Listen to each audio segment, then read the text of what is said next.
ఏంటి? ద్రోణాచార్యుడు ఒక కలశం నుండి జన్మిస్తాడా? భీముడు ఆ 8 బాల్స్ ఆఫ్ లిక్విడ్ ని తీసుకోగానే అక్కడే పడిపోతాడు. కొన్ని రోజుల తర్వాతకి నిద్ర లేచి తిరిగి హస్తినాపురానికి వస్తాడు.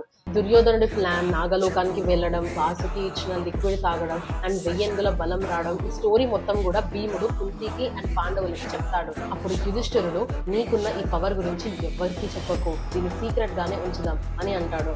ఈ ఇన్సిడెంట్ తర్వాత పాండవులకి కౌరవులతో చాలా కేర్ఫుల్ గా ఉండాలి అని అర్థమవుతుంది. కట్ చేస్తే కొన్ని డేస్ తర్వాత పాండవులకి అండ్ కౌరవులకి ద్రోణాచార్యుడు వేదాలు అండ్ అస్త్ర విద్యలను నేర్పించడం స్టార్ట్ చేస్తాడు. తను నేర్పించిన విద్యల గురించి తెలుసుకునే ముందు ఫస్ట్ అసలు ఈ ద్రోణాచార్యుడు ఎవరు, ఎక్కడి నుంచి వచ్చాడో తెలుసుకుందాం. ద్రోణాచార్యుడు ఒక కలశం నుంచి జన్మిస్తాడు. తను భరద్వాజుని ఆశ్రమంలో ఉంటుండే. అదే ఆశ్రమంలో ద్రుపదుడితో చాలా క్లోజ్ ఫ్రెండ్షిప్ ఏర్పడుతుంది. ద్రుపదుడు ఒకరోజు ద్రోణాచార్యుడితో, నేను రాజు అయ్యాక నీకు పక్కా హెల్ప్ చేస్తాను, మనం లైఫ్ లాంగ్ స్నేహితులమే అని ప్రామిస్ చేస్తాడు. అయితే మరి ద్రుపదుడు తను ఇచ్చిన మాటను నిలబెట్టుకుంటాడా?